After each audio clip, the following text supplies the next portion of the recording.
My name is Matthew Todd, and welcome to Inside the Scale Up. This is the podcast for founders and executives in tech looking to make an impact and learn from their peers within the tech business. We lift the lid on tech businesses, interviewing leaders and following their journey from startup to scale up and beyond, covering everything from developing product market fit, funding and fundraising models to value proposition structure and growth marketing. We learn from their journey so that you can understand how they really work, the failures, the successes, the lessons along the way, so that you can take their learnings and apply them within your own startup or scale up and join the ever-growing list of high-growth UK SaaS businesses.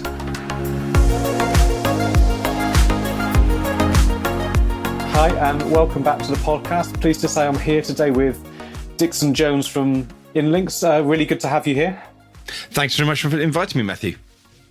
Yeah, no, looking forward to our conversation. I think it's going to be a really interesting and useful one. But as we like to start off with every guest, we like them to introduce themselves, tell us a little about themselves and their business, what it is exactly that their product or service does.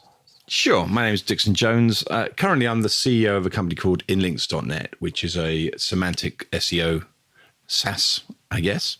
But most people know me through history because I used to be the marketing director of Majestic.com, which in the SEO industry, a lot of people know.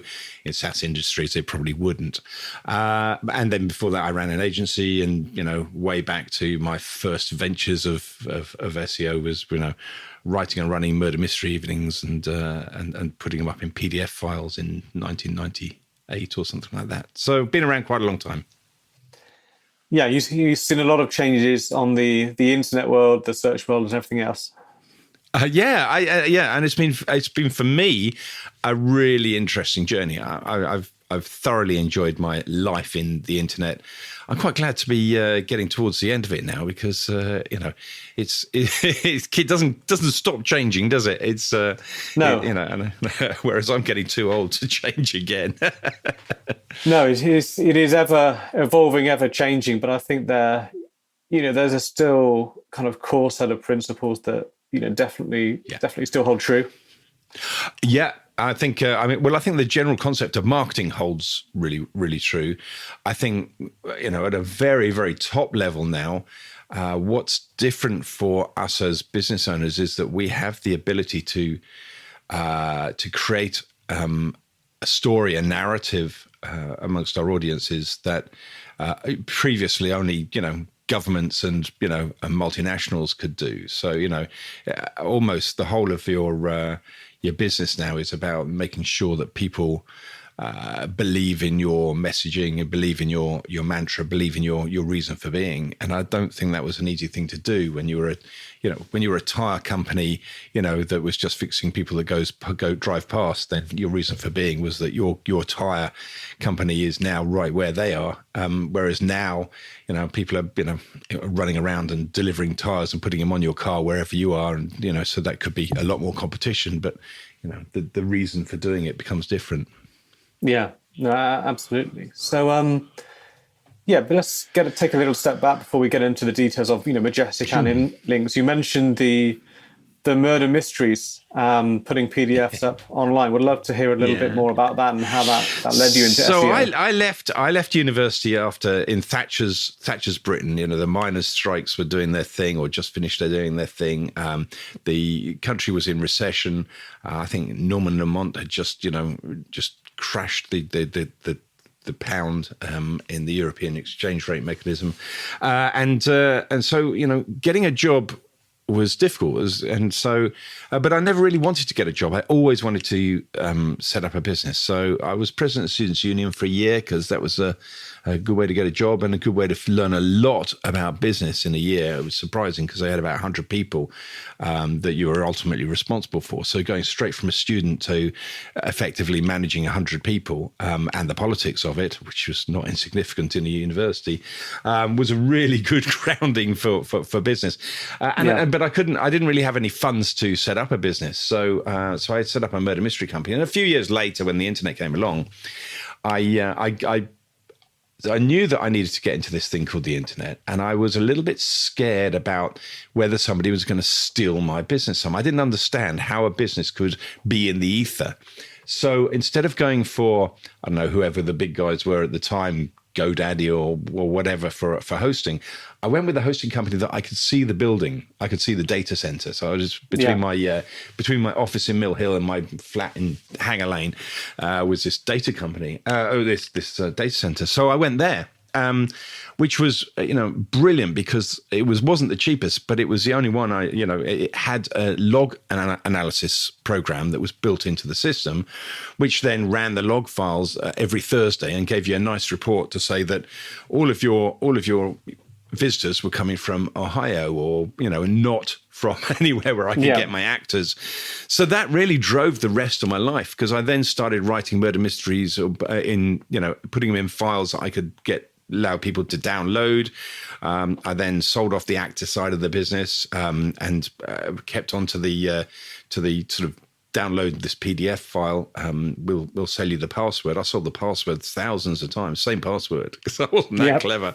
And that went on for, I went on for another 15 years with that business going on. So it really took me through the first .com boom and bust, and I learned a lot out of doing that, and then went on to set up an agency, and then ultimately move on to being marketing director of Majestic and build that, and then inLinks now with a couple of false starts along the way. I think I've done okay. Yeah, and back then on the internet, how did you get found? How did you get traffic?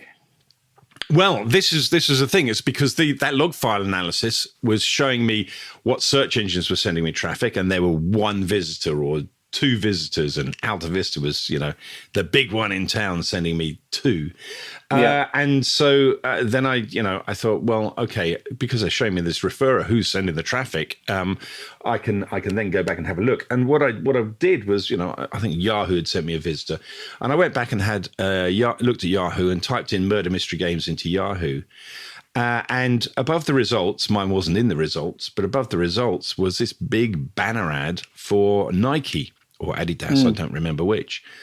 And I thought, that's a real disconnect in my brain.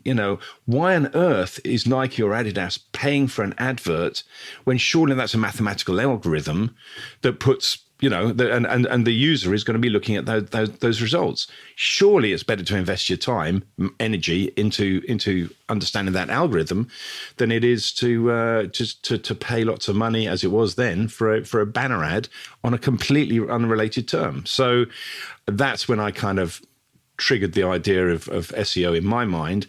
It was already a thing in the United States by then, but it wasn't that developed. I mean, 1998-9 wasn't that developed, and so I kind of used the US forums. Gym Tools was a tool that was out there, and Gym World, and then later Webmaster World. I never used the other UK one, which was Creator Site, which Owen Johns was in. But basically, I'm still technically a moderator on Webmaster World to this day. That's been my real learning, base for getting to grips with all this stuff. Yeah, no, I think it's interesting that back then those banner ads, they were not targeted, they were not intent-based, so therefore SEO and content had to, were the only option. Right, and then along came a thing called GoTo.com, which was later changed to Overture, and there was the other problem in the UK. So GoTo.com was then pay per click, basically on search results, so they were ranking just on how much you were prepared to pay. And then that Overture then just sort of blended those results into the top of search engines. But for a time there, FreeServe, which was Dixon's and Curry's PC World's ISP, they kind of did this ISP thing, and they used FreeServe just put all of their results go to in all of their results, and if anybody was prepared to pay, then they would get there first. So that was a very easy way to optimize. That kind of led on to Google saying, "Oh, this is a way we can make our money," and they kind of got onto AdWords, which was a sort of a more sophisticated version of that idea. But ultimately, I think they got their idea from Overture, really, as to how they were going to monetize Google, because they hadn't monetized it at all at the time. They weren't even a big player. Yeah, no, I remember back then that, you're right. There were a lot of ISPs, and they were all trying to kind of get a little bit in in front of that data and experience. But obviously that ultimately didn't work. So no, it's funny that the AOLs and the Yahoos and those front things just gave away to the search engines, and ultimately just Google swallowed it all up, didn't it? Yeah, no, absolutely. I think I still know. I see a few plumbers' vans driving around with the AOL email address, but I think that's about it. Yeah, that's right. Yeah, but I guess AOL has turned into Time Warner has turned into probably a sort of a Netflix clone or something. I don't know how all the businesses merged up, but they've turned into a media company, not an ISP, really. Yeah.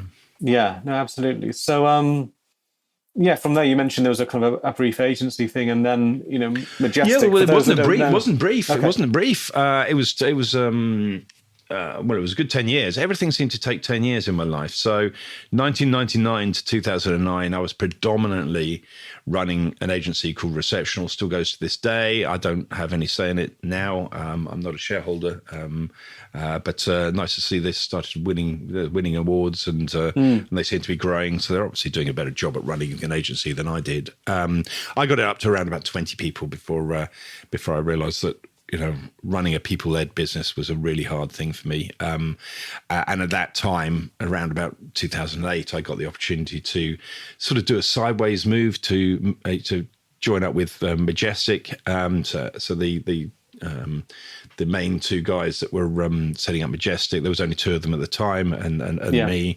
and I sort of became the marketing director there. What we actually did was started out as they were a customer of Receptional, and we were, they didn't have any cash per se, so we kind of worked on a basis of, well, we'll work on a basis of shares and turnover and be our marketing partner and stuff. And it was a big risk for the agency, but I thoroughly believed in the idea. When I saw that inLinks, the Majestic had come up with a product that was seeing backlinks, I kind of assumed that they were doing what everyone else was doing at the time, which was a tool called Yahoo Site Explorer, which a friend of mine set up at Yahoo, and he set it up just to frustrate Google, really, largely to frustrate Google, which is kind of show them the backlinks, because that was such a big part of Google's algorithm, and so everybody was using some form of Yahoo Site Explorer, and this tool came along, and at Receptional I kind of started by trying it, and I put in £10 and bought £10 worth of backlink data, tried it didn't work, and being an angry, tired, very stressed at that time kind of boss, I kind of I whacked out this complaint support email, and I got back from Alex, the only person in that organization at the time, sorry, fix the bug, try it again, and here's 20 quid's worth of credits. And I thought, and then I realized that he had actually crawled the internet to get this data, because of course the backlink data, it's very easy to read a web page and see the links out, but the only way to find the links in is you've got to crawl the whole web. Otherwise you don't know where those links are. So to have achieved that was an incredible feat. So we ended up, I sort of dragged him out. By this stage, I was talking quite a bit. So I dragged him into a search engine strategies conference at in Angel in London. And in the space of 15 minutes, I introduced him to, a whole bunch of people that he would, he thought were way out of his ability to meet and greet. So Danny Sullivan, who's now Google, Matt Cutts was there, Brett Tabka, who runs Webmaster World, and a bunch of other people as well, and he runs PubCon now, and so by the end of the conversations, it's kind of like I decided that this was good. I really wanted to work with this technology, and then over the next few years, like that, we worked me out of the of Receptional's business, because I wasn't really helping with that.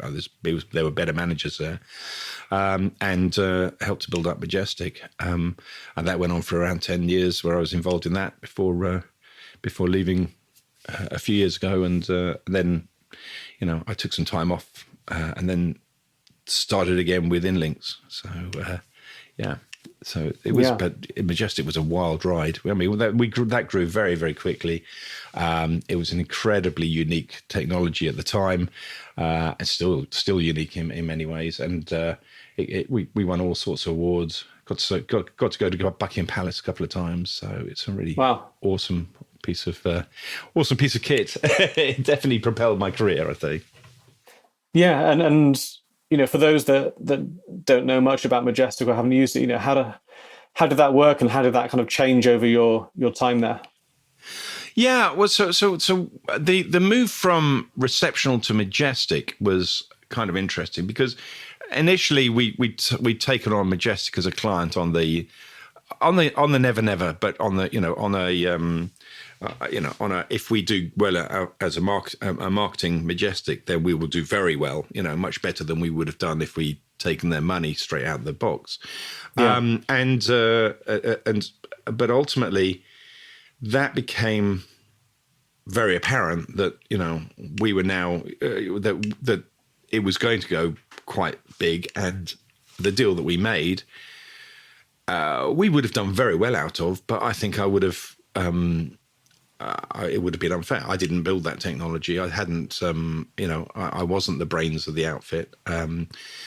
So we found a way to deal with that, but also we found a way for me to leave Reception entirely, so and become a full-time marketing director, and shareholder in Majestic, and keep it clean. At some point, a marketing agency that's got a control over your business is probably a little bit too much of a pain point for a SaaS, or any other business really. But I think a SaaS, at least at Majestic, that wanted to control as much of its destiny as possible, and so we were slightly different. But on the marketing side, we never wanted to scrape Google's search results, for example, because we knew that we couldn't then offer that with a promise to our customer base, because if Google stopped us from searching the results or decided that anybody scraping those results was stealing their IP or something like that, then it's not a sustainable business model if you're not getting the data in a genuine way. So there was a lot of things like that, and possibly one of the reasons why Majestic is just a search, a backlink technology tool, or primarily a backlink technology tool, and focusing just on that stuff, is because the broader you go with a SaaS, the more there is to go wrong, and the more you start to have to rely on other technologies, other people, and that in the end will mean that you have to spend your time integrating and possibly legacy fixing. It's not that you don't have legacy issues on any technology, I think, but the decision at Majestic was to go narrow and deep. I think, with inLinks, we don't do backlink data. We do internal linking, and we do other stuff. We can come onto it, but I think we have gone a little bit broader. I've kind of learned now where I can trust things and where I can't, and I've also realized that you have to be collaborative in SaaS businesses, but you've got to get that balance right so that you're not risking everything on the turn of a friendly chord.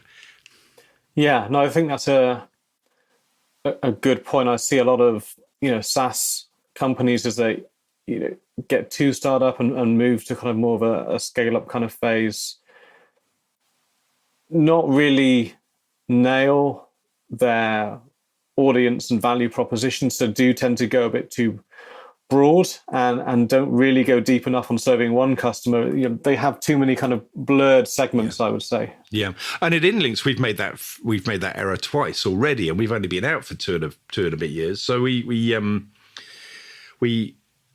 built this technology which had been getting in the pipeline for 8 or 9 years. My business partner at inLinks is a guy in France. He actually contacted me through my website.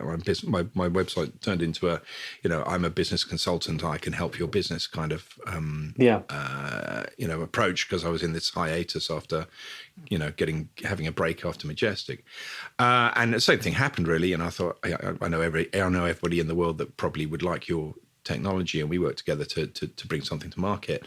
But I think that we, along the way, we built this natural language processing algorithm stroke knowledge graph mechanism, but we found that it did have other uses. So we've done 2 other things. We've gone into business with another group of people, and it's got a company called Zen Intelligence, or quarter share in a company called Zen Intelligence, where we analyze the data on medical websites, pharmaceutical websites, and look out for non-compliance issues. So where they're kind of talking about competitor product, or whether they're talking about superlatives that the UK doesn't allow people to talk about in the pharmacy industry, and that kind of thing. So that's sort of out there and it's doing its thing. But of course, it's not core to our audience. Our audience are, as we describe them, I describe them as, an obsessive tribe of SEOs is our kind of our audience. And then we did it again. We got another another use of the technology called GovTracker, which is GovTracker without an e.org. And what that does is we can understand entities in very short amounts of text with our natural language processing algorithm. So we talked to Twitter, and Twitter gave us their API specifically for the use of non-profit use of looking at politicians currently in France. We have the UK, and now we have Ukraine as well. And so it looks at those the tweets and extracts the underlying concept. So you can sit there and go and have a look at the French elections, or you could have a look at the French elections and see what the French politicians are talking about, and so you can take your idea and stuff, which is kind of interesting way of looking at Twitter. And then when the Russian-Ukrainian war broke out, we came out with, we did a version for Ukraine, so you could literally go in and see people that were tweeting around Mariupol or whatever it may be. So you could go and see what's happening, if you're Ukrainian on the ground in your part of the world, or find out if certain things were going on. So that was cool, but neither of those have had any, financial gain. There's a lot of effort going into them, and then we've made the fundamental mistake of, if you want to grow your business, there's a methodology called the Ansoff matrix. MBAs 2 by 2 matrices. If you want to grow your business from where you are now, you can either sell more stuff to the same customers. So if you're a supermarket, you can have more products, but you can have the same people buying them. Or you can change your product, or you can sell the same product to new customers. So you can set up new shops in new places around the world. As soon as you start trying to set up a new technology that's going to be at a new product, you're starting again, and you cannot divert your attention in 2 different directions. So it will fail, regardless of how good it is. If you're a small business, you can only grow on one of those directions at a time. You can't take a new product, say, well, we're going to feed a slightly variated version of this product to a completely new industry. That's not going to work. Yeah, and I think that's certainly true from a marketing perspective, trying to attract those customers, right? It's hard to attract 2 completely different segments at the same time. Yeah, and I think as a boss of that, you can't wake up and do 2 things very easily anyway. I suppose the way you're supposed to do it is then set up a completely separate business unit with a separate head of business or whatever. That's fine, but the passion for me is in SEO. I can't run a pharmaceutical compliance company, and it turns out I can't run a political monitoring company. These things, and if I was to do those, I can't then run an SEO SaaS business at the same time. You got to wake up and decide what you're going to do, and after 23 years in the internet business and internet and SEO, I'll stick with this. Yeah, I'll stick with this. It's what you know. Yeah. Yeah, So, I mean, we could change our business model and say, right, people just buy the API and then they build their own business models around that. But that's a hard sell, because at the moment there's millions and millions of people that want to do SEO, and there's probably 1 million people that want to play with APIs, but there's only and another million people that want to set up their own businesses. But those million people that want to play with APIs and those million people that want to set up their own businesses, it's a very small overlap. So all of a sudden you're carving out, a hope. You just got to give the API out there and hope that somebody's going to take it at some point when they realise the value. Yeah, we'll stick with our SEO product. It's a big risk, absolutely. So in terms of the product now, then who is that audience for that product, and what is the proposition to them? So obsessive, a tribe of obsessive SEOs is a pretty good way of describing our audience, because it's an SEO technology, but there are some really good SEO technologies out there now. SEMrush and Ahrefs, and for that matter, Majestic. There's other ones that are well developed. And in the full service space, I guess SEMrush, Ahrefs are in the lead. There's Authoritas and other ones around there that are also, and there's BrightEdge and Conductor at enterprise level. So there's quite a lot of technologies out there that people can choose. So we focused very much on this idea of entity SEO. So all of the technologies 2014-15, before Google bought MetaWeb, which was a big knowledge graph, were based around keywords. In the mentality of doing SEO, it's how many people search for the phrase restaurants near me, or pizza restaurants, or houses for sale, or something like that. So everything was based around those words, and the search engines were really based around extracting those words. But when the knowledge graph became a thing, when Google bought MetaWeb, what they actually bought was a new way to organize the world's information. So instead of organizing the world's information by here's all the web pages on the internet, what do each of these web pages say? They organize the world's information by saying, here are all the things that happen in the world, all the topics, all the entities. And now which pages, these pages that we're looking at, which of these topics are they talking about? So it turns out that, there's trillions and trillions and trillions of web pages, and they're going up by hundreds of billions every single day. But the number of ideas in the world is in the hundreds of billions, and is only going up, at a small amount. Of course, things happen, but they don't happen all the time. They don't happen at the same rate. What will happen when they do occur is that they become a fad, and a lot of people will then start talking about this new concept or this new idea, and it can get very easily incorporated into their knowledge graph. But if they see the world's information by ideas, and then they just say which of these ideas are on this page, you've got a fingerprint of the page, of what it's about. So we created this knowledge graph and this methodology of reading content and saying, well, this is about this Wikipedia page or this idea and this idea, and breaking down every single sentence into all its underlying topics. And then that whole methodology then meant that we could do some different things that other tools didn't do. So we didn't try and do all of the things that the other tools did. The first thing that we tried to do was write some interesting schema, some content schema, so we can just read a page and say, hey, this page is about these things. Here's the main things. Let's put that into some schema. And we've still got a free tool that you don't even need to log into on inlinks.net's homepage, where you can just put in any web page and it'll tell you the underlying entities and write some schema for you. And so that was great. But then we also realized, well, we've got this for all the other pages as well. So if we bring in all of the pages and you say that this is the page about houses, then every time you mention other houses, we can tell you that there should be a link in there. And then we kind of thought, well, actually, just one line of JavaScript, we can put the link in for people so they don't have to put them in themselves. So now we're building, and that hence the word inLinks, really.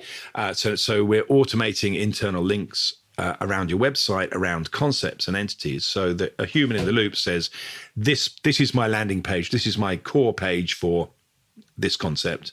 Yeah. And then all the other variations of that concept around the website can then link through to that page. So users and search engines alike can see where the authority for that idea is within your website. So now we've got schema being injected, we've got internal links being injected, and then we thought, you know what, you can then read the competitors' content as well. So we can sit there and say, right, I want to rank for, SEO Speaker is the one I play with a lot. So if you see SEO Speaker on Google, hopefully you'll see me in there. So I can then go and have a look at all the other web pages that are talking about SEO schema, do this fingerprinting of those ideas on those pages, and then look at my content and show a gap analysis, and then we can sort of show this way of improving it to say, right, you know what, if you want to talk about an SEO speaker, the biggest conference in Europe is Brighton SEO, and you haven't mentioned Brighton SEO, so you better mention that concept, or whatever it may be. So that became an editing tool that looked a bit like other SEO editing tools that are out there. There's some good ones. There's Surfer SEO and Phrase.io. I think SEMrush have one built into their system, and I imagine the others do too.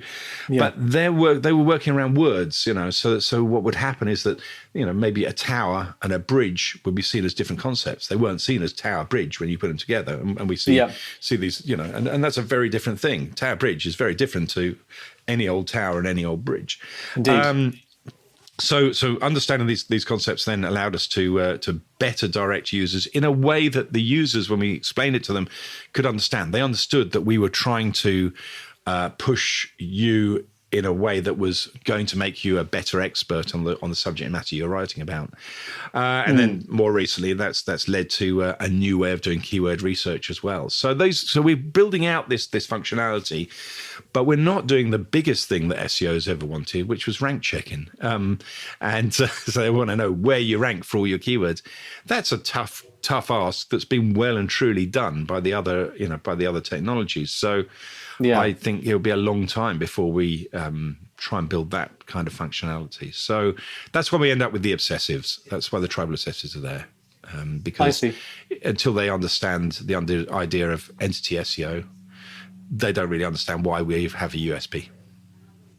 Yeah, so you're kind of trying to move people away from that kind of almost dumb keywords to actually think about the concepts, the relationship between those on your website, and how your content, positions you or your product or whatever it may be, as the expert on those, and closes some of the gaps the competitors don't have. Yeah, and I think we understand that that's the way that Google was going, and Google, it gives them a lot of freedom if they ever when they achieve that, because it means that search, from Google's perspective, of course, Google's perspective is a whole different look on SEO to the customer, the website owner's perspective. The website owner says, I think I'm the best website for Blue Spaghetti, and I definitely deserve to be there. I'm going to make Blue Spaghetti if ever a customer asks for it or something. That's not the same as Google going around and seeing every business, every web page on the internet, and deciding what Blue Spaghetti is all about, and then answering the user query when the user query says, give me some Blue Spaghetti recipes. Google wants to do so much more than just give a list of 10 blue links. And now it does, of course. It'll show you pictures of Blue Spaghetti. It'll give you recipes on the page. It'll, of course, give you some answers. If there's a Wikipedia page, there'll be this panel on the right-hand side that kind of highlights different things about Blue Spaghetti. So there's going to be a whole different approach. And also it becomes language agnostic. If Google has decided that there is a thing called Blue Spaghetti, then all the words that we say in all of the different languages are just labels for the same thing. The same thing. The thing ultimately in their database is a number. So so it gives them some freedom to do some bits and pieces. So if you're on your move over to Apple Siri. If you're on your phone, and it can understand those words in your language, then it can start, finding out answers to those things in a sort of machine language format, and just convert it back at the other end. So, so it is a different kind of methodology, and we've got to get SEOs to realize that those are the sorts of things that Google is thinking about, because they have to deal with scale at such an incredible level, and we as website owners get bogged down in why are we getting picked upon because our website isn't where it's supposed to be, and that's not Google at all. Google is sitting there saying, frankly, there are only so many ways to tie a bow tie. I don't need 2 million web pages saying that. I just need to show the customer, my user, Google's user, how to tie a bow tie. Yeah, absolutely. Unless you're coming up with something different, then chances are someone's already said it. That's absolutely right. Yeah, and I think that's another reason why we kind of try to term the phrase entity SEO. So I think there's other people may have called it semantic SEO, but we term that phrase, or I like to think I term that phrase, because you have to very succinctly explain a different, why it's different, and if you're the first one with that phrase, it becomes much easier to associate your brand with it, and I think part of the building of a business now is understanding how your business, which topics in the world your business has to be associated with, to make sure that everything you write about, focuses on something that a type of user is interested in. And for us, it's entities and search. Yeah, and I think that's really interesting, both from obviously the SEO perspective and how people can use that, but then in terms of building inLinks as a business from a marketer's perspective, then you kind of mentioned it's important to kind of label and claim that entity almost as being associated with the brand. What other things would you recommend for people to kind of differentiate themselves? And it's been done throughout history. Hoovers were a brand, and then Dyson's became a brand, and and I think throughout history, one of the achievements for any marketing company is when your company name turns up in an encyclopedia, and that's the same now on Wikipedia. If your brand is good enough to have its own Wikipedia page, you've achieved something very significant, because Wikipedia doesn't allow it very often, and as soon as it has allowed it, we know that Google understands Wikipedia very, very well and trusts Wikipedia. So it's not the only thing they trust. I think they also trust IMDb. They trust lots of other data sources. But the interesting thing about Wikipedia is it's very, very broad. It's very multilingual. It's just an encyclopedia, but it's an encyclopedia that's incredibly well structured, and so Google can very easily tie that back to an entity in its own knowledge graph. So its own knowledge graph is really another representation of Wikidata, but different, and its own, and augmented and added to, and lots of other relationships between entities are added.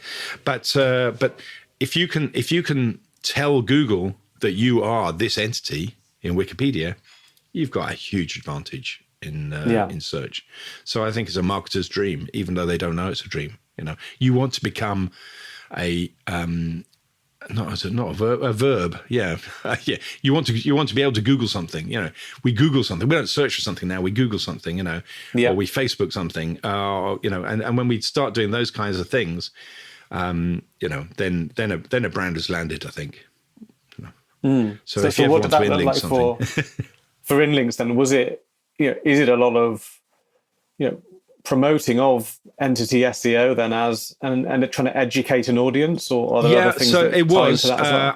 I think using education as a way into your product for me has always been a very powerful methodology. It's possibly slower than going out there and using PPC, but you get a deeper customer base that can also be your mouthpiece online as well. So I'm a really big believer in freemium models. So what we did was, well, firstly, I had to get my head around using entities instead of keywords in SEO myself. I'd already been an SEO for 18, 19 years. To be honest with you, the last 8 of those, I hadn't done much SEO because I was basically a link building, technology, representative, I suppose. So I had to get my head back around that and think about it. So I started writing, and I started writing how I saw this approach of using entities instead of keywords to do search. So that formed initially a huge amount of content for the blog that I could then go out in bits and start to get a new name for myself as a sort of semantic based commentator stroke knowledge leader, and there were only really a few people talking about. The late great Bill Slawski was a good friend of mine. We talked about it a lot for over many years. And there's also a company in Italy called WordLifter where Andreas, he's really pushing this idea as well. But there weren't a huge number of people, and even when there were a huge number of people, we were thinking about things differently. So I wrote this all down. That gave me really a valuable amount of content that I could send out, and when it was interesting, it was picked up by other people, other SEOs that knew me. I'm lucky enough to have a reasonably good Twitter following. I mean, I ain't no Donald Trump, but thank God. But got a few people on there. But then I also did a free course on Udemy, and I'd done this with Majestic as well, but I did a course which was entirely free, and it was how to write content with an entity-based approach, and the whole course is about trying to optimize a page for entity SEO course, which hopefully we rank for too as well. But it was videos and a course, and then we bring in the technology, so you can see the technology in the training. They don't have to use the technology. A lot of it can be done slower, admittedly, with Excel and just sort of looking at all your competitors and writing down the topics that they're all talking about. And there's other ways of doing what we're doing, but of course the technology makes it very quick and also very consistent as well. Humans tend to make dramatic. When they read a piece of content, they don't read the underlying topics. They just pick out 3 topics and say it's about that. So doing that course and making it free meant that a lot of people were taking the course. That was helping them understand, and it was aligning my product with the very thing that I was trying to do. So free training has been very, very important for me. And even, the only regret for that is that if I have a free course on Udemy, it doesn't show up so well in the US. So I get a lot more people from other parts of the world. So the US, I turned a lot of that content into a book called Entity SEO. That was also to help me get an entity for myself as well, because one of my biggest frustration was I was not ranking for Dixon Jones.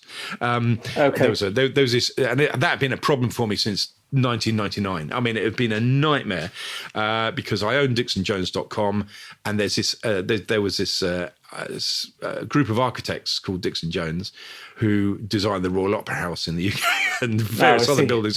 I mean, they were not an insignificant organisation.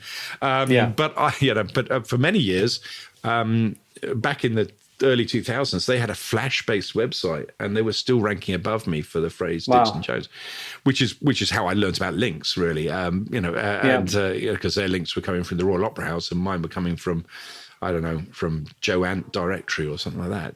Well, I've just done a Google search for Dixon Jones, and you'll be pleased to hear you're number one and they're number two. Yeah, well. What's interesting is that they've gone bankrupt, so they don't exist anymore, and they're still number two. So, I think I have just about got there now. But obviously their influence in the market is waning, given that they don't exist. Yeah. But I'm sure if you type in Henry V, he'll still we'll still get Henry V, not a Henry V that we've got in our village, who was the fifth child in a family. So you don't have to be alive to rank. But there we go. Anyway, so got the book, and that helped me to get out to the US audience a bit more as well. But everything I've been doing is trying to help educate the community, my tribe, into the concept of entities, and then aligning the technology to the learning. So so the only way that people, if people are understanding the technology, then they understanding the concepts, then they are highly likely to know my brand. If they're not interested in that, they're not likely to know my brand at all, because I haven't told a single person, or don't try and tell anybody outside that brand. And I appreciate a huge amount of your audience won't know what the heck inLinks is, or Majestic for that matter, because that's not their bag. But whatever your bag is, I think you've got to just align with your audience and make sure that everything you say publicly helps that audience feel more confident in the thing that you're representing. Yeah, no, I agree, and I think there's a couple of mistakes people make, when they're trying to attract an audience, aside from not knowing who the audience is. But we'll kind of set that aside for now. I think one is they tend to be too transactional, and they just try and take them straight to product, or straight to some crappy landing page, and effectively buy an email address that they could have got for free elsewhere anyway. And the other one is they don't have a different message or something to educate around, or they're too scared to do that without kind of ramming the product down people's throats. I think a lot of people are try and miss that step out, and I don't think it works. Yeah, and the jumping up and just talking about the product at a conference doesn't help either. So you've got to have something else to talk about, and then the product then becomes a natural extension of that conversation. But you're absolutely right. If you've got the latest greatest new CRM system, you don't say buy my CRM system. It's the best thing since sliced bread. You talk about relationships first, and genuinely start to develop those relationships. Hopefully, using your own CRM or whatever technology it may be that you've got. I think you have to try and be a thought leader. If you're scared to get up in public and talk about what you've got, then you have a challenge. It means that you're either not confident in yourself, or you're not confident in your product. If you're confident in your product but not yourself, that's an easy fix, because you get somebody else to do that. So I am the mouthpiece of inLinks. I was the mouthpiece of Majestic. I happen to be the CEO of inLinks, but ultimately, my part of my job is to keep all of that stuff off of the main shareholder's desk. So Fred owns more shares in inLinks than I do, and one of my mantras in life is make sure your developer owns more shares than you, because actually the hardest thing in a SaaS is to keep that momentum in the product development going. And if you lose your head developer, your lead developer, you're pretty screwed, I think. And if you've outsourced your build, that's also a very dangerous place to be, because you may get a quote for the original build, but then you've got all this code that you can't manage, change, and then Microsoft comes up and says, right, we're going to remove this type of browser or something like that, or this kind of support or whatever, and all of a sudden big chunks of your system probably only need a little bit of a change, but you don't know that. You don't know whether it's big, whether it's little, and more importantly, the developers that developed your product have moved on. So now the new person that's got a little change has to spend, a huge amount of time and ultimately your money getting up to speed. So never lose your developer. That's the game. And try and keep all of the crap off of the development team's desk, if you can. That's kind of a good mantra to have, I think, in a SaaS. Yeah, no, absolutely. And I think a lot of it stems from, having confidence in the product, but also, believing in that there is a genuine differentiation there. If not, you are just a kind of Me Too product. And I think that flows into development, knowing, what you're building and who you're building that for. Yeah, and getting that message through is more about getting it through to your own people as much as getting it through to your customer base. I think your own people need to have faith and believe in your story. Otherwise, you're just spinning a yarn, and it's got to be deeper than spinning a yarn. I'm rereading *Sapiens* right now, and so this is why I keep on thinking about stories, which is a fantastic book, incredible way to look around life, But ultimately, whatever your brand says, it's a story, and the only reason people will buy from you is because they believe your story, and even if you don't know that you're setting up a story, you are. If you're just a cafe on a street, what you say when a customer comes in affects that story. Yeah, no, absolutely, it does. And I think spending the right time working on that and sticking to it and not getting dragged off in 10 different directions, as you kind of alluded to before, is all part of that story actually resonating and being believable. Yeah And that means, of course, that you've got to be able to work with those customers as they come in. So you need to have a methodology if you're going to be running a SaaS. I got this from Intercom, actually. Obviously, a fantastic SaaS model. They've done very well. And they wrote a book, which was a freebie book, which I can't find anymore. And I'm really annoyed that I can't, find it. And if anybody knows anyone at Intercom and somewhere sitting around, there's this book of, how we made Intercom. I'd love to get it again. But one of the things that they said was that everybody's going to have churn. You're going to get people in who were not the right fit for your business, or ultimately, or the budget wasn't right, or they got squeezed out by different ideas in their organization, or whatever it may be. So you're going to have churn. So that means that there will always be, however much energy you put into a marketing pitch, or a marketing effort, there will be a ceiling point at which your monthly recurring revenue, which should be every guiding star metric for every SaaS that I know of anyway, will flatten out. If you're getting people at 10 customers a day, and you're losing one customer a day, as you get more and more people, that one customer will turn into 2 customers a day, to 3. At some point it will flatten out at 10 customers a day. So actually, a year in advance, you can probably guess, if you carry on putting this much energy in to marketing, where your MRR is going to flatten out. And the only way that you can stop that is either put more money in, and I'm not a big fan of going out and getting VC money and stuff. So I try not to do that, but that would work as long as you know that you've got the product right, and that's the big trick. You start putting money out before you've got the product right, you're going to die. But the other way of doing it is making sure that you can upsell to your existing customers. So I think if you haven't built that into your SaaS, and this is what I learned from Intercom. If you haven't built that into your SaaS, you've got no way of recovering from the churn or making up the churn money. So there will always be this flattening out. But if you have got a methodology for making sure that your best customers start using more of you, then you can offset that churn. So it means that your lifetime value doesn't stop going up. You can carry on putting that energy into recruiting the customer in the first place. And yes, you'll get some that don't last the course, but for everyone that doesn't last the course, you'll get another one that upgrades and takes over that hole. So the MRR doesn't have to stop.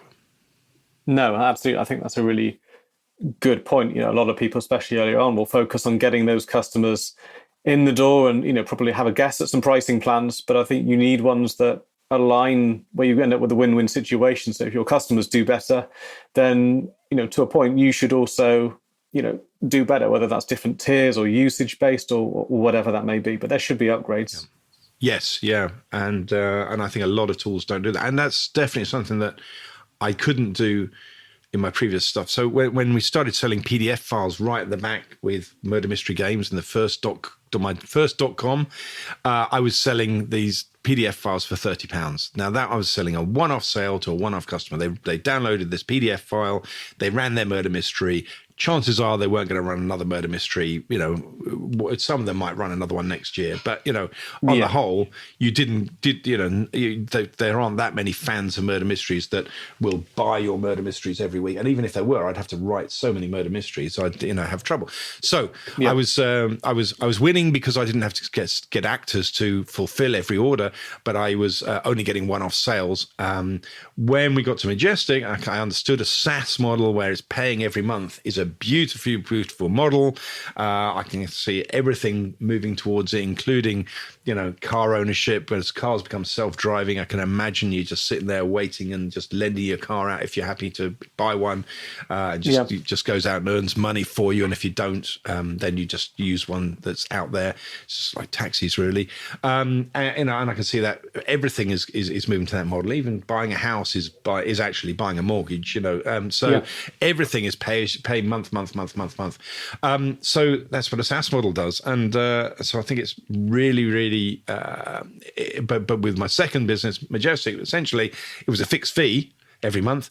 And I didn't really have an upsell methodology. The people that were buying the retail thing didn't buy the enterprise level kind of build it in. If you're going to buy the enterprise level thing, you would never have bought the retail system. So inLinks is a better model for me because people can come in at a small price. They can come in for free. They can upgrade to a $39 or £30 a month package, and they get something which I think is really, really valuable. But ultimately, if they want to start interlinking more than 100 web pages on their website, then they probably need a level 2. So I'm going to 205 pages, or level 3 is 315 pages. So as they can see the value of that internal linking and that schema and stuff, if it's valuable for 100 pages, it'll probably be just as valuable for the other 100 pages, and then the combined fact of 200 pages together hopefully will make them much more than the £30 extra they've had to pay. So I'm sure there is a point for our customers where on each website, getting more, going up my scale isn't going to help them at all. But I can't say what that is. They're going to have to work that out. If they've only got a £300 website, they probably shouldn't have a 1,000-page, package. Yes. And also, if they've got a 1,000,000-page website, they probably don't need a 1,000,000-page packet. They probably Google probably understands it after 1,000 pages, and frankly, that's all you need to have in the system. So we've got this upsell methodology. We can keep them in. We now need to get them broader. So now I'm going a bit broader and adding this keyword research functionality, but only after I've got this core of people and I understand them as obsessive SEOs. And now I can start working on feeding them what they want that I can deliver at least. But they're all very similar to each other. They may not know each other, but they are similar to each other in the way that they look at me, my product, and the search industry as the vertical I'm in. No, absolutely. I think that's very much the right approach, and the right time to go broad is when you've got that deep community that you understand really, really well. They understand you really, really well. They're all coming from that same perspective on whatever it is that SaaS provides, and then only then can you start to say, well, okay, how else you'll have segments within them, and how else can I serve this audience and similar ones? Yeah, absolutely. Yeah, one thing that we did talk about last time as well, I think, you're bang on with the ability to upsell, but launch strategy as well is something that you mentioned that we thought was probably worth touching on. But do you want to describe how that went? Yeah, I think I'm very picky about the way in which I would like to do a launch of a new feature. I think new features in SaaS products are the real golden marketing opportunity, and I think they often get completely ignored. I mean, I especially look at it in mobile apps and WordPress plugins. When people completely waste the fact that they've just increased the functionality. They press a button and make it live, and then your phone updates or your plugins update. You don't know what's happened. You'll go and find it and stuff. But there was a huge marketing opportunity there of telling the world that you've come out with a new feature. You can't imagine Sony Pictures not just releasing a new film and not putting a whole marketing thing around it. So why do you just launch new functionality in your SaaS without allowing the marketing team time to put together a proper launch strategy? And it doesn't take an awful lot of time. In about a week, and you can pretty much get there. So I said I was a big fan of the freemium model. The great thing about the freemium model is that those free users have opted into your email systems, have believed in your product, and therefore, if you tell them something about what's getting launched before you tell them if everybody else, the masses, so to speak, they will be your mouthpiece and they will amplify your message. And if they are your tribe, then they're talking to their tribe, which is going to be similar. So they're going to have a similar tribe of people that they talk to. So they're not talking to complete strangers. They're talking to people that are emotionally connected. So if I can, if we've got a new bit of functionality in a product, hopefully we can see it and test it and get screenshots for it. If we've got the ability to also give some people special logins, then that's even better. So what we did with the keyword research stuff, which was our most recent launch, the very first thing I did was a video about the new keyword research stuff, which I did not put live. I put it into a private mode on YouTube, and you could only get there if I physically invited you by email. Yeah. I then did a long form post on LinkedIn about why keyword research is wrong, why the methodology that SEOs have been using has been wrong. So I wasn't specifically talking about the product, but I was saying we're launching a new product to fix that, and say if anybody would, by the way, if anybody would like a video of the explaining, showing our product, then let me know in the comments. So in the comments, I got 150 people in the comments saying yes, interested, yes, please. The ones that were first level LinkedIn connected, fine. I knew their email address. I could connect them up.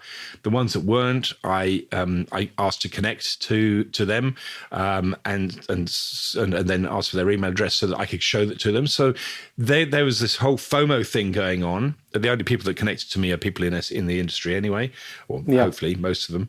And so there was this FOMO thing going on. You couldn't see the video, so you didn't know what was coming out unless you asked to see it. So now I had 150 people that I'd given this email address to for the actual video. And I knew their email addresses, and they had specifically asked on that one particular point. I got permission to talk to them about that one particular point. I hadn't necessarily got permission to spam them for all time, but then LinkedIn doesn't let you do that unless you start using probably some of your customers, your audience's SaaSes.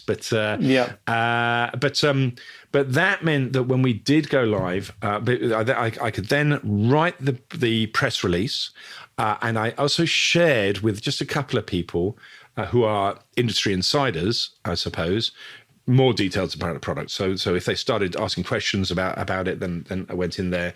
Roger,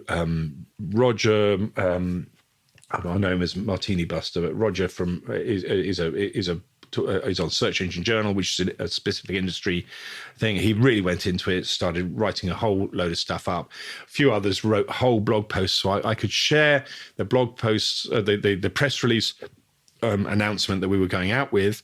I could also share the URL with which we were going to launch. And I said, right, we are going to launch next Friday or whatever day it was at 7 p.m. And if you want to say anything between now and then, that's fine. I'm going to make this video public or public, but not talk about it. 24 hours before, so you can embed it into your post if you want to talk about it as well.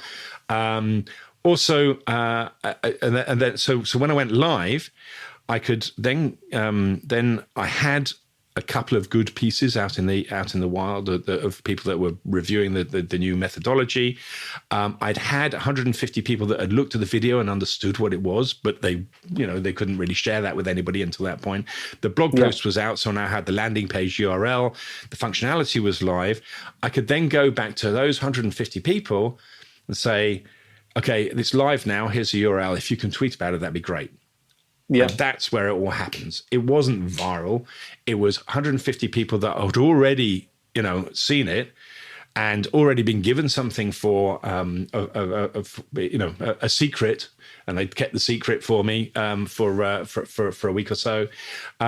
So to ask them to retweet or say something about it was not a big ask for them. They would at least like the thing, and it amplified that tweet and that Facebook and that next inLinks LinkedIn post very effectively. So I think this timing is really, really important.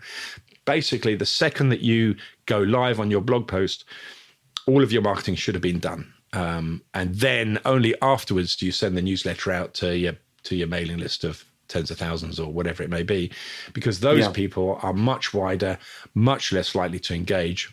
But if they are going to engage with the actual product, then they're going to have a look for social clues and social cues, which will now be there because genuine people have said genuine things, good or bad, about the product. Yeah, I think that is an excellent strategy, and I think that's certainly something we would recommend. Pulling people in to your world, as you say, before it's there. So again, it ties in with what we were talking about before, with kind of educating them as to what that methodology is and getting them to kind of put their hand up and show interest and buy into that, and then taking them a little bit further on that journey, taking them a little bit further before the product is actually there. I think that's so important to get that buy-in. I think so. And I think I'm going to try and take that further as well. So I got invited by Wise the other day to Latvia or Lithuania, or Estonia. I can't remember. One of those, and to go and talk with them and have some sort of feedback loop, because we use Wise quite a lot. That came completely out of the blue. It was the next week. I couldn't do it, but it did make me think that proper SaaS businesses, like the ones that are much bigger than me, are really taking the opportunity to get their customers to give feedback. So what I'm going to do now is I'm going to go back to some of those customers and start to have.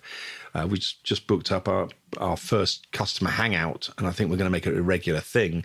But certainly this very first one, and it'll be me and the CTO on the call and stuff. But instead of us trying to say anything to them, it's much more about, you're already a customer, feed us back what you like, what you don't like, but also in the group, which will be quite selective in that it's they're all only going to be customers that have used us in the last 30 days or whatever, that we're going to send the message out to. We want them to kind of share best practices with each other and build a community of, with the idea of the obsessive tribe kind of thing. If those people are then sort of talking about their strategies, they're often in very, very different market verticals. So they're not necessarily competing with each other. They're competing with Google, I suppose, or competing to get share of their customer. But the customers are different at the far end. So if I can get them into a group where they're sharing best practices, they're also sharing their pain points, and Fred and I are listening. We're going to get a much better affinity. Our product is going to have a much better affinity with that tribe as we move forward, if we know what's really annoying them. Yeah, absolutely. I like that phrasing of product affinity. I think that is important, and obviously something you can't do if you don't have that tribe, if you're not serving an identifiable audience that bought into what you do. Yeah, absolutely. I think most SaaS businesses kind of assume that you're going to wake up one day and millions of people are going to have signed up to your product. And I don't see it like that. And in my experience, it's one person at a time. And even if you've got, if you've got, let's say you've got one sign up a day. Well, okay, you've got one sign up a day. That's one a day. That's 5 a week. That's 5 real human beings that are signing up. If you've got 10 a day, that's still every hour you could be having a look at a person that signed up. What made them tick? What's their profile? How did that happen? So that whole sign up process is a really good way of profiling, that product affinity and understanding, what's the similarity of these people? Are they all going to the same page on the website, the same section of the product? Are they going to different sections of the product? When they're chatting in that box, the chat box on our website is fantastic for us. I mean, it's tied totally into our CRM, totally into our newsletter, totally into our analytics, and totally into my mobile phone. So anybody can chat on the website, and yes, we could do some automated stuff with that. But ultimately, if they sit there and say, I can't do this, it could just as easily be the CTO or Nina in accounts or me or all of us are linked into that thing. We need that pulse. This is our sort of our flesh and blood, that website, and it attaches us to the website. So we get some very human responses that people don't expect. They assume that this automated agent from India is going to come back. And okay, the agent might be in Morocco or maybe in Egypt or maybe in the UK, but it's us. We're a small team, and we're a small remote team. But we live and breathe the product. Yeah, no, I think that's great advice. Keep it human and build that connection. Yeah, I think so too. Perfect. So I'm kind of aware of time. We've been talking a little while, but I think there's a lot of really, really good points that our audience should be listening to, and hopefully it gives them a lot to think about and try and apply and think about how well they know their tribe or even have a tribe in many instances. So no, it's been really, really useful conversation. I think just to round things off, for anyone that's interested in what you're talking about SEO, about that concept of entity-based SEO versus keywords as well. Where should they go to find out more about you? And I'd probably go to Amazon and buy the book. Actually, there's an e-version. If you're a Kindle Unlimited, then you can get it for free on Kindle Unlimited or whatever you pay for your fee. And it's called Entity SEO, moving from strings to things, by Dixon Jones. That's probably a good place to go. Or alternative, if you're a writer and you write a lot, if you're a content writer, type in Entity SEO course into Google and you'll find the Udemy course. Perfect. I'll make sure we share links to all of those in the notes for this episode as well. So no, absolute pleasure talking to you today. I'm sure we could talk for hours about many more things, but I think we'll certainly leave it there for this round of the conversation. At least I hope there's a future one to come, and we find out how inLinks has grown and how Entity SEO has progressed since then. Perfect. Well, thank you very much for your time, Matthew. I do quite enjoy, talking about this stuff and getting it off my chest and reminding myself what I did right and what I did wrong over the years. Yeah, no, thank you again. It's been a pleasure talking. Bye-bye. Thank you for joining me on this episode of Inside the Scale Up. Remember, for the show notes and in-depth resources from today's guest, you can find these on the website insidethescaleup.com. You can also leave feedback on today's episode, as well as suggest guests and companies you'd like to hear from. Thank you for listening.